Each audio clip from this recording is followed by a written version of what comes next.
What's going on, Dolphins? It is your boy Dillon, and I am back here for another one. I got a few things that I'm actually going to talk about today in this video, including some updates to the coaching staff, and we're going to talk about the coaching staff. We're also going to talk about Stephen Ross and this whole situation with the allegations of bribery for tanking, etc., because there's, an article I want to go through on that.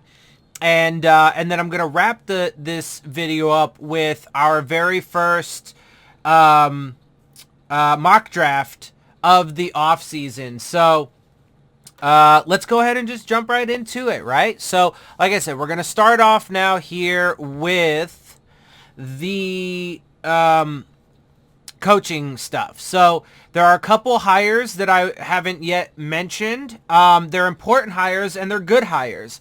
But let's talk about it, and we'll talk about it in full, not just limited to one side of the ball or whatever. So, Dolphins rumors: Chargers Frank Smith hired as offensive coordinator under Mike McDaniel. Now, we had talked about Frank Smith as being a potential candidate, and it looks like they have now officially hired him as the new offensive coordinator. And I like it, and let's get through this and we'll see why. The Miami Dolphins reportedly are hiring Los Angeles Chargers run game coordinator, offensive line coach Frank Smith as their offensive coordinator. Now, let's just finish through this and then I'll give you my feels on it. Tom Pelissero of NFL Network reported Smith will come over to work under Mike McDaniel, who was hired as Dolphins head coach on February 7th.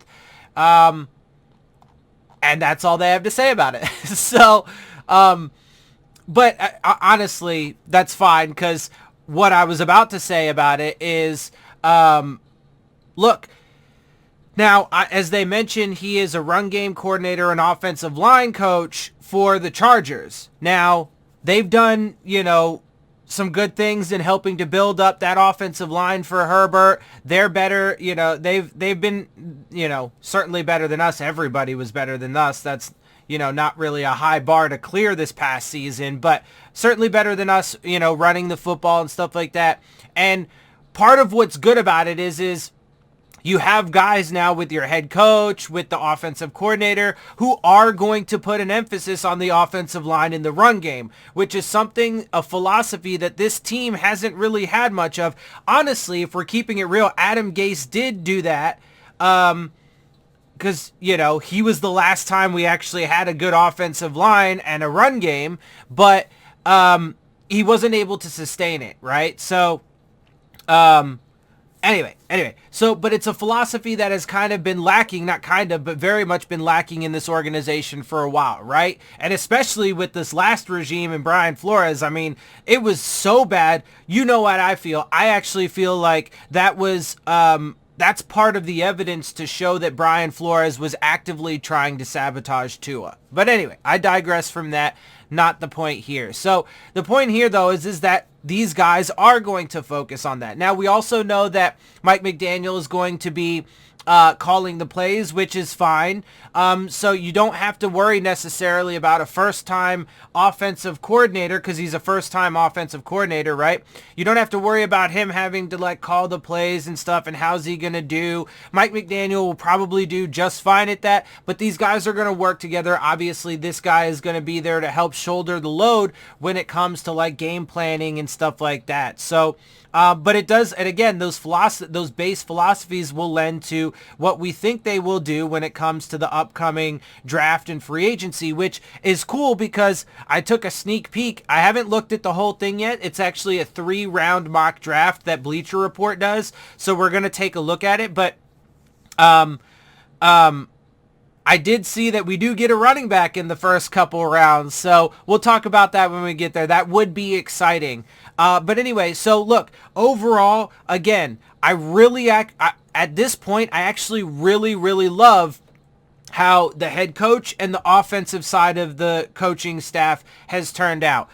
Like I said, Mike McDaniel is a huge upgrade to me over Brian Flores for a number of reasons, right? Whether it be, whatever. I just think that he's, doesn't have the ego, not a dickhead, et cetera, et cetera. I think he's going to prove to be a better coach, a better leader in that locker room, and all of those things. So upgrade to me.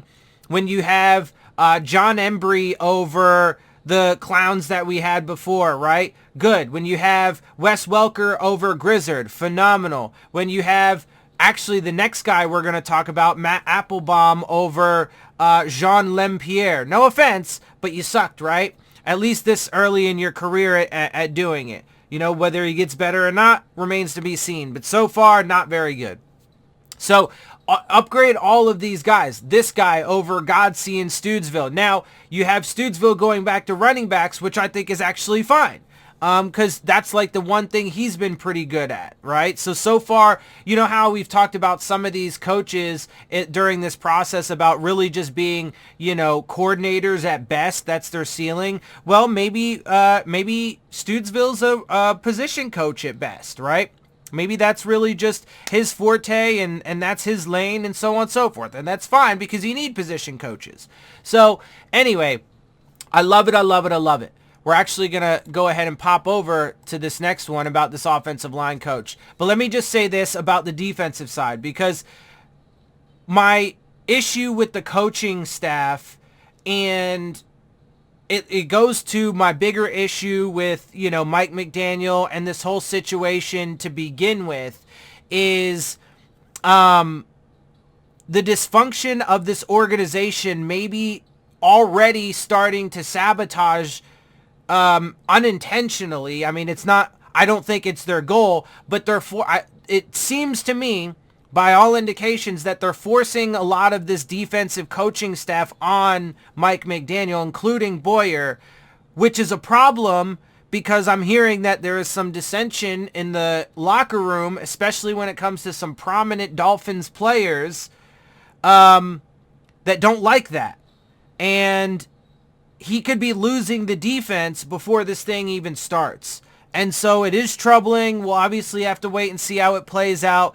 But it's just like the Dolphins. They always find a way to screw some shit up. So I wouldn't put it past them at all. And that is my concern as of right now. But anyway, let's go ahead and get to this, because this is actually some really good news. This guy seems to be, at least to this point in his career and everything he's done, pretty damn good at being an offensive line coach. So, and we obviously, that was one of the areas that was the worst unit on our entire team last year. Anyway, Dolphins expected to hire Boston College offensive line coach, which they have. The Miami Dolphins are doing their best to improve their offensive coaching staff after a year that produced lackluster results. They're doing so, bringing in a solid offensive line coach from the college game. Although it does look like, right, he was with the NFL at one point. According to ESPN's Pete Thamel, the Dolphins are expected to hire Boston College's Matt Applebaum to be the team's offensive line coach under new head coach Mike McDaniel. Applebaum has spent the last 2 seasons at Boston College, where he had multiple all ACC honorees along his offensive line. Before Boston College, Applebaum coached at Towson University and Davidson College. He also worked with the NFL level with the Washington football team and Jacksonville Jaguars prior to joining the college ranks. So he does have a little bit of experience in some different areas, which is good too. Miami's offensive line was horrendous in 2021, with multiple members of the group near the top of the league in pressures allowed. While there may be some additions in the offseason, Applebaum would be expected to help institute McDaniel's scheme in zone blocking. That alone could improve some things for the offensive line. With the Dolphins hiring wide receivers coach Wes Welker, tight ends coach John Embry, and retaining running backs coach Eric Stoodsville, most of the team's offensive assistants are in place. And like I said, I love the offensive side of the ball. I fuck with it for sure. That defensive side of the ball right now is concerning to me. Especially because of the fact that it has to yet again do with behind the scenes dysfunction dysfunction and toxicity that causes, bigger issues. And so we'll see how it plays out, but there is some good news there and, some room for optimism, right? So we'll see how it goes. Unfortunately, as you can see, Stephen Ross could lose ownership of the Dolphins in a tanking investigation. Real quick before I read through this, let me just say my piece on it. as much as I've been for the past 3 years or so, 3 going on 4 years, I've been the guy telling everybody that Stephen Ross is the root issue of our problems. The dysfunction, toxicity, and drama stems from him and permeates through the rest of the organization. Now, Brian Flores had a whole bunch of toxicity and shit of his own that he brought in, and that didn't help the situation, and I told y'all for the past 3 years or so about that too. But it starts with Stephen Ross. I've been the guy saying that, and I'd love to see him go as the owner. However, I do acknowledge that his succession plan certainly isn't very good. Brian, or whatever his name is, Beal, I always forget his first name, if it's Brian or Matt or whatever it is. But anyway, or Bruce, I think it's Bruce Beal. Anyway, that dude most likely is not going to be any better. It's just a friend of Ross. He's a CEO of one of his companies, another New York real estate guy, right? I'd love to see Ross go because he's terrible at the football stuff, right? I'm not sure that it's going to happen. First, they have to produce the evidence to even, because we're going to talk about it in a second, but it would come down to a vote of the owners. So they would have to produce the evidence first, and then you'd have to get all the owners, I think it's 3/4 of the owners, to sign off and be like, yeah, we're going to get rid of one of our own.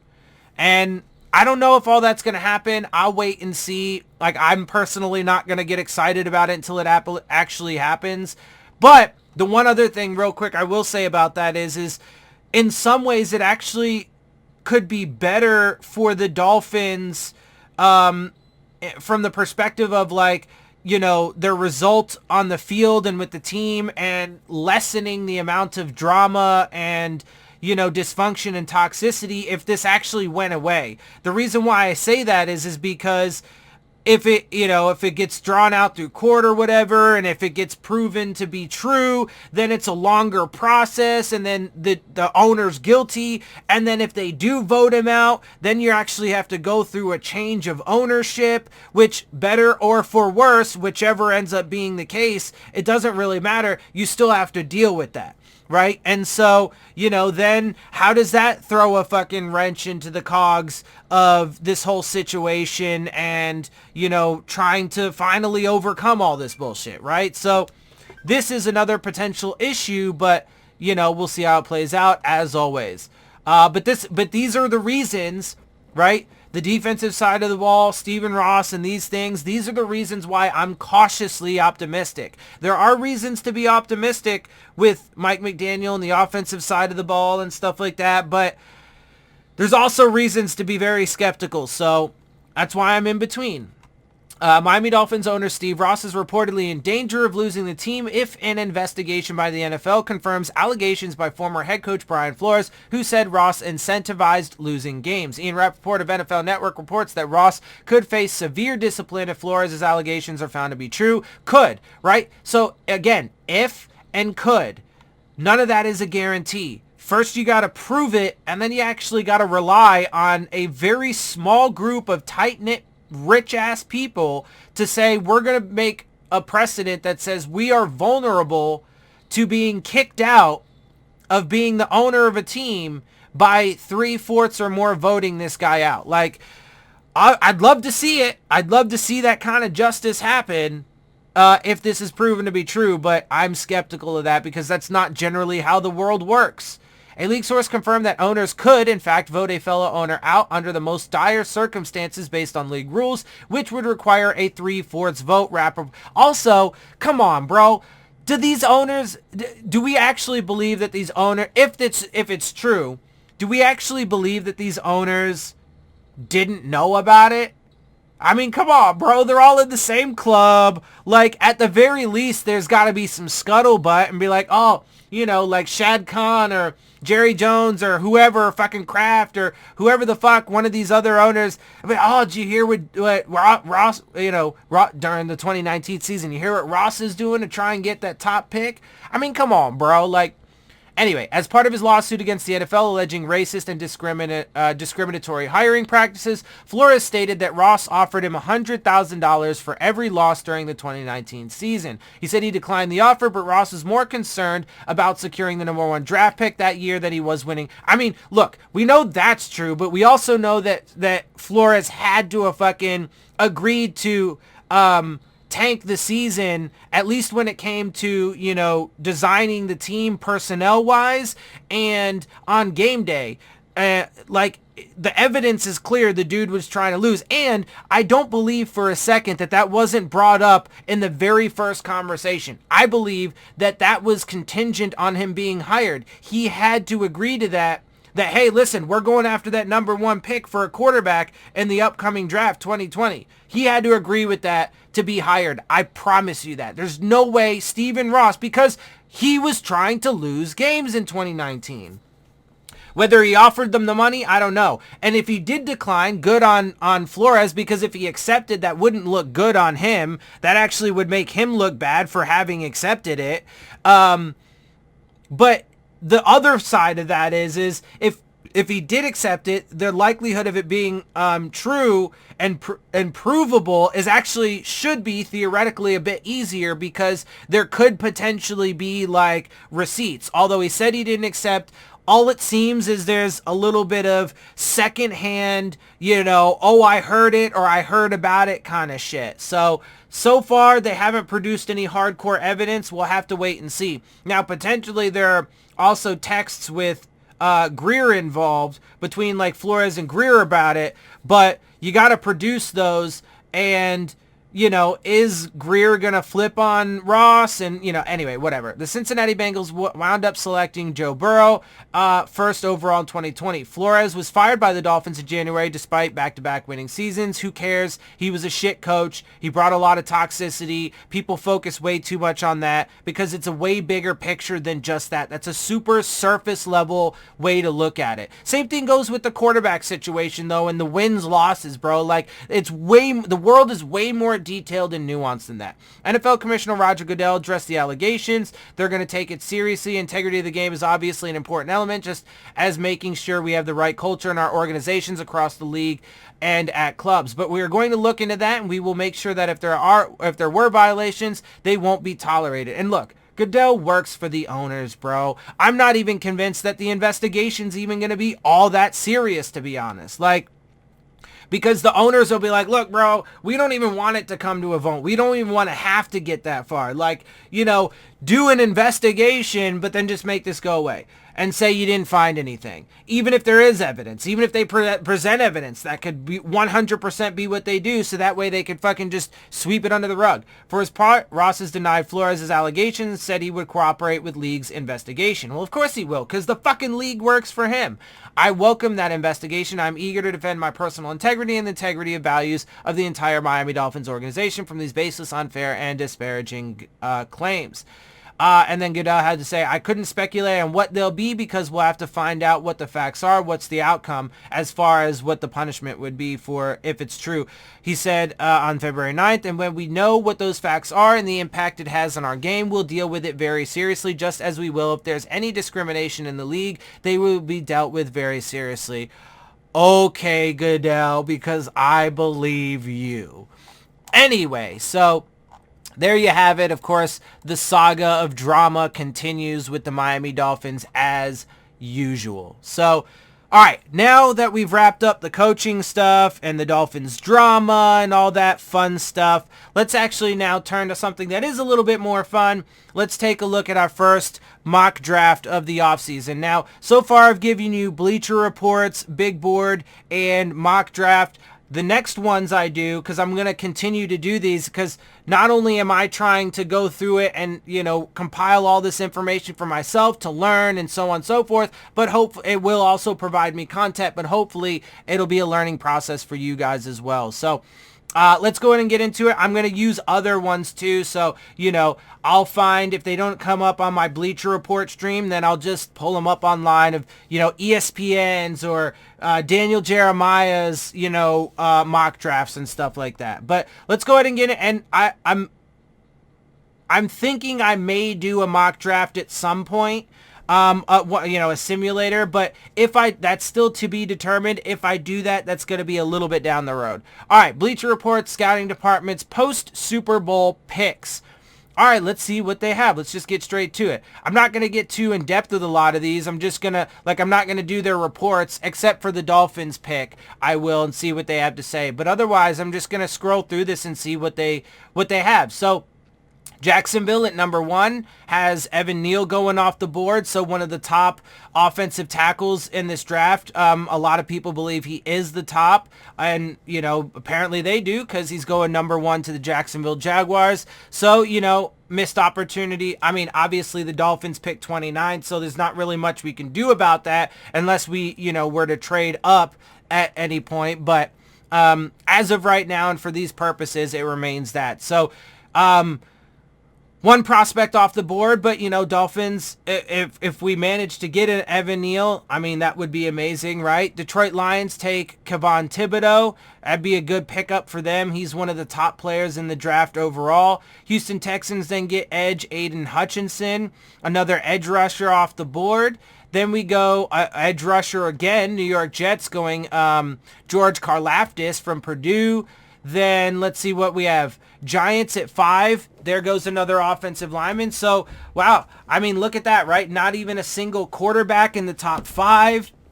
It's 2 offensive linemen and 3 edge rushers, according to Bleacher Report. So, a run on offensive linemen and edge rushers. Ikem Ekwonu from North Carolina State at 5 to the Giants.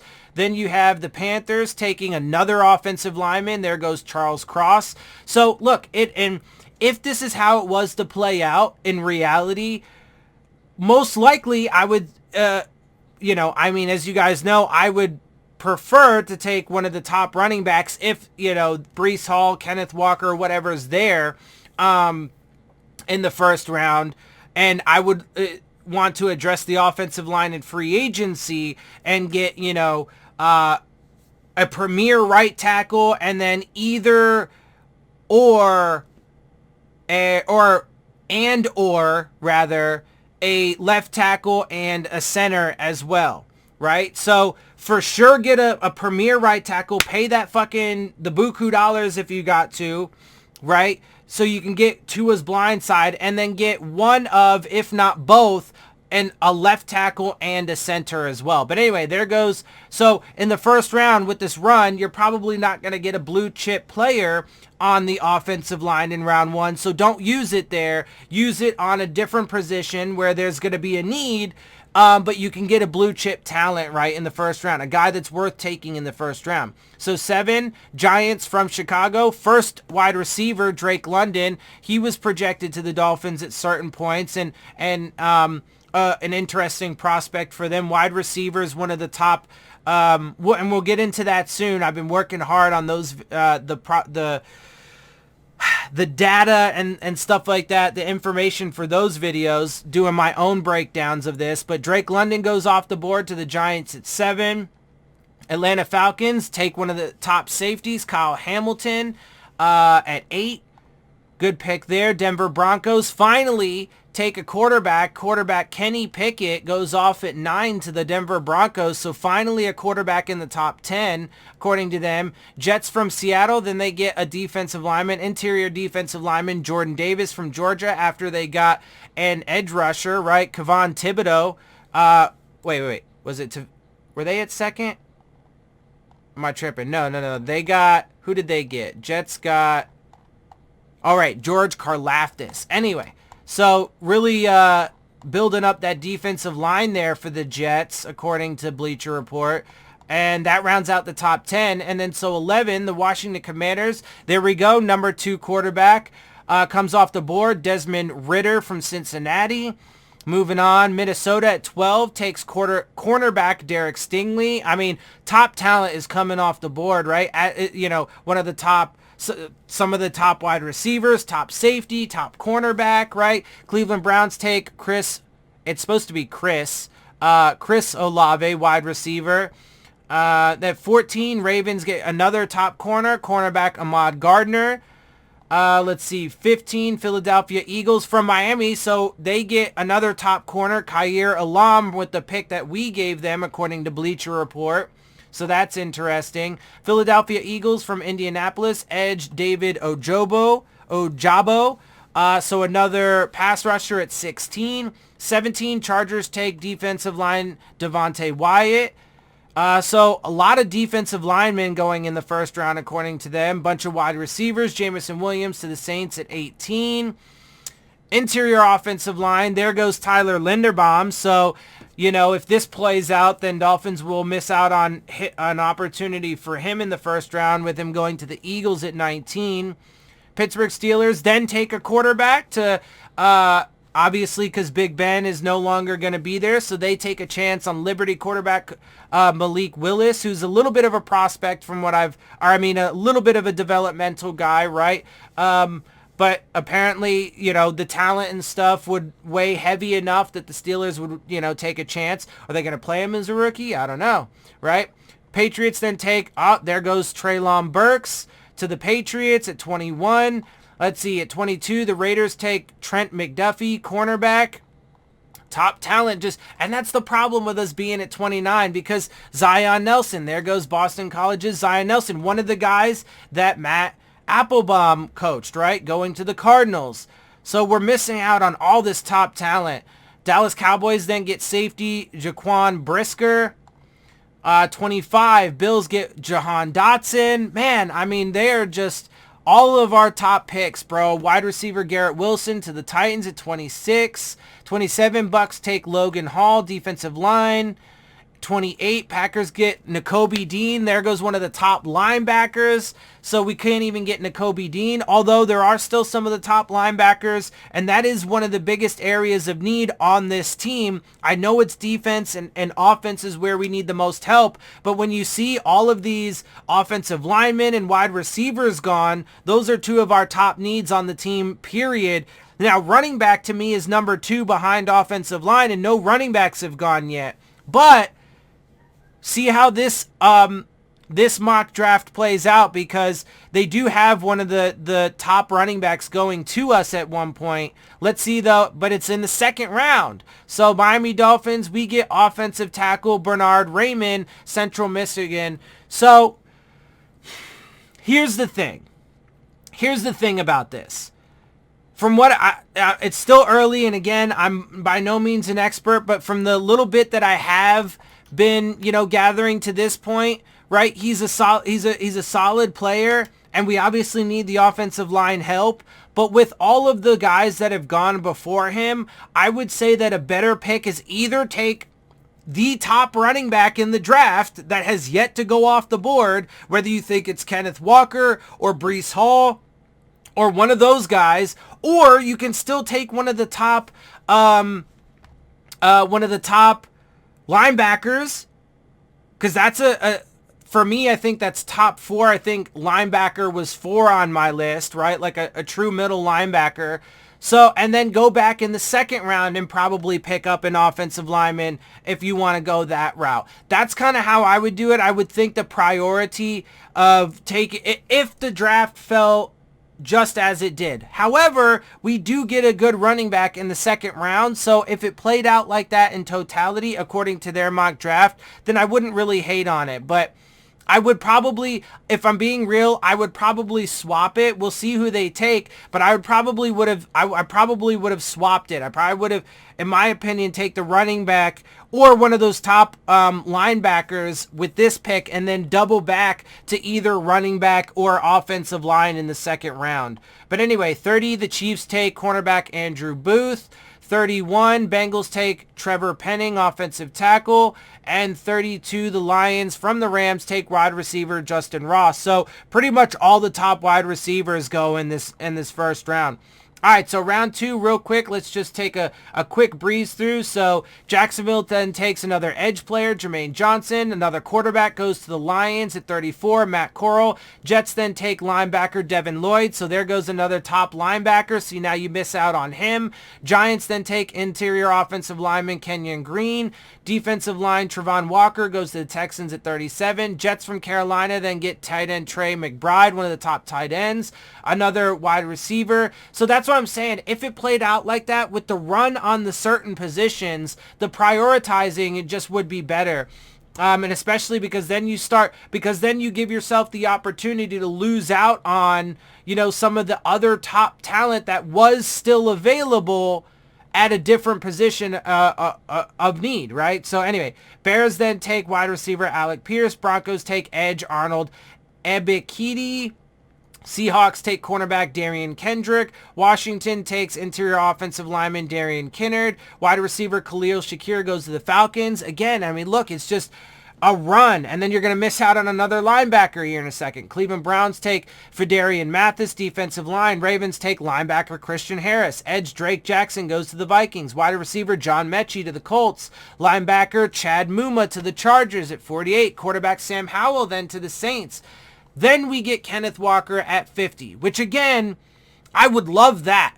I would love being able to scoop up Kenneth Walker at number 50. But if you look at how all this played out in the first round with the offensive linemen, the receivers, and then we missed out on all these top linebackers, it would have been, and look, fucking Breece Hall still hasn't come around. So you could have taken, if it was to play out like this,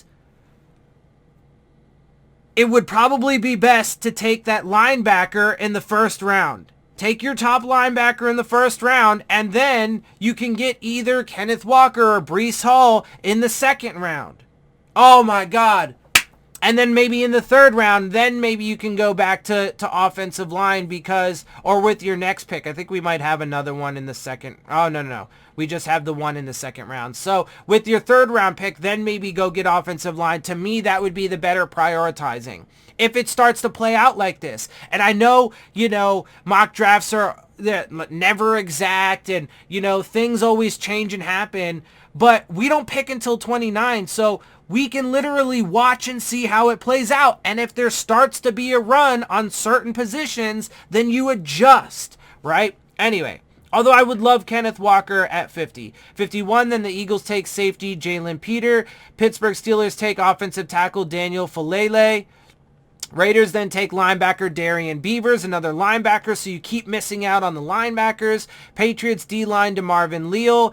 Cardinals, cornerback Martin Emerson. Cowboys, edge, Myjai Sanders. Bills, interior O-line, Jamari Saylor. Falcons, defensive line, Travis Jones. Packers, wide receiver, George Pickens. Running back Breece Hall then goes to the Buccaneers at 60. Niners then get tight end Jeremy Ruckert. Chiefs wide receiver Christian Watson. Bengals defensive tackle Perrion Winfrey. Broncos defensive line Neil Farrell Jr. All right, now let's real quick see how the third round pans out. Jags take tight end Jalen Weidermeyer.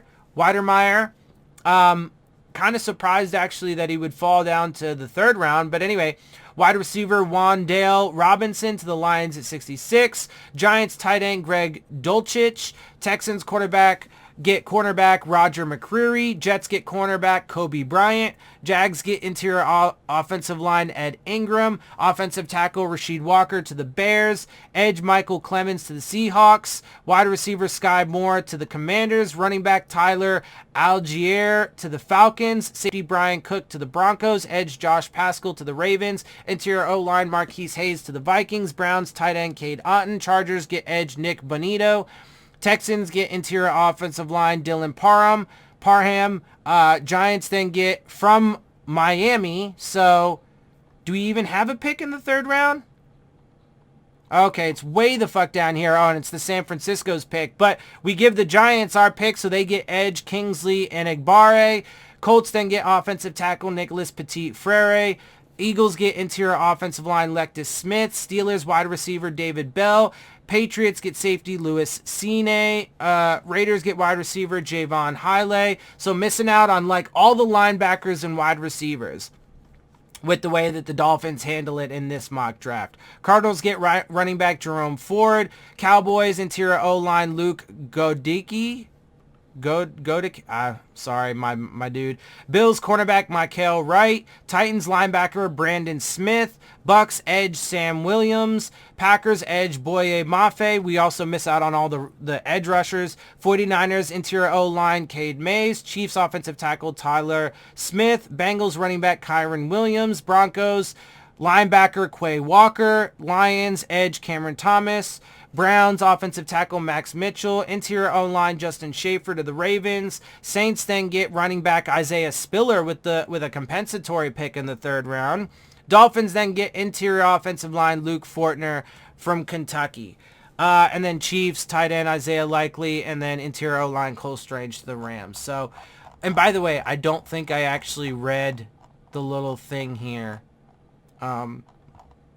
For our 29th pick. While Brian Flores' firing came as a surprise, the coaching change would help the Miami Dolphins' woeful offensive line. New head coach Mike McDaniel brings an offensive mindset, a new system, and a different offensive line coach, which should make a significant difference, but the pieces need to be in place so the unit can gel and grow together. Central Michigan's Bernard Raymond adds yet another talented young option to the mix, and also, too, again, I want the veteran guys. We have a bunch of young, talented guys. That's why I just don't think prioritizing offensive line in the 1st round, they need to hit that up in free agency. Anyway, Miami needs stability on its offensive line that has come from the top first through competent coaching, Thorne said, but adding Raymond would give them an ascending player with a lot of room to grow despite being an older prospect at 24. Nah, bro. I don't like how they prioritized. Again, if it played out the way that it plays out in their mock draft, I would take linebacker in the 1st round, come back and get either Breece Hall or Kenneth Walker in the 2nd round, and then get an offensive lineman in the 3rd round.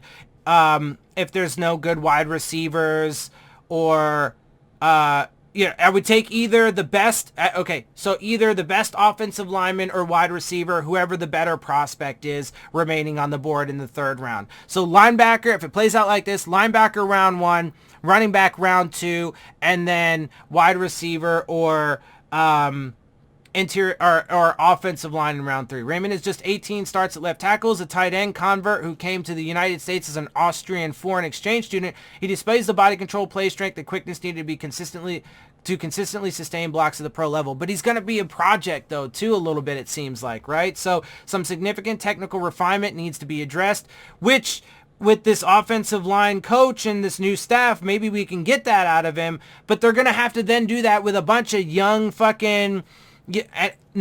Get the veterans, and then that takes up the offensive line, and then you can prioritize better in the motherfucking draft. Some significant technical refinement, which the Dolphins staff must help him attain, but the zone run game and play action heavy philosophy McDaniel employs as a young lineman's dream scenario. So, there you have it. Anyway, so... there you have it. There's coaching staff updates, some of the Dolphins drama updates, and then we do our very first, this happened to be a 3-round mock draft, and I have mixed, like I said, if it played out like that, I have mixed feelings, because then they double down. They actually then, in that mock draft, in the 3rd round, they doubled down on offensive linemen, and I get we need that much help, but we need the veteran guys, man, and that's why we need to pay buku dollars for a top tier free agent offense, and I don't normally like to do that, but get the best one that you absolutely can, we got the money, right, and we need that veteran leadership. That is one of the things that's seriously lacking on this offensive line.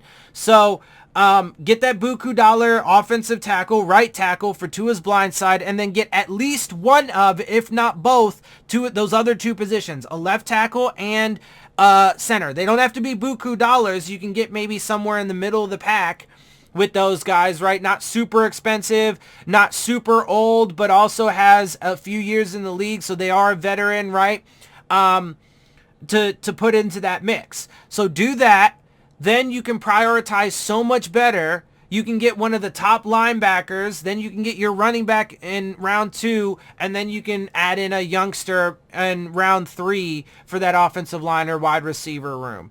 And I think that's the better way to play it according to how their board fell, how their draft fell. So anyway, like I said, a lot more to go. I've been working hard. Hopefully soon, though, I'm hoping that maybe in the next week, sometime within the next week, I can start to release the videos of my breakdowns, positional breakdowns, and, looking at prospects for free agency and the draft. Obviously, I'm going to do separate videos for draft and free agency. So every position group will get 2 videos. It'll get a free agency video and a draft video looking at prospects and so on and so forth. So, yeah, it's going to be fun, and it's a lot of fucking work, man, but I've actually been really enjoying it, and so I hope you guys enjoy it when I do put it out there.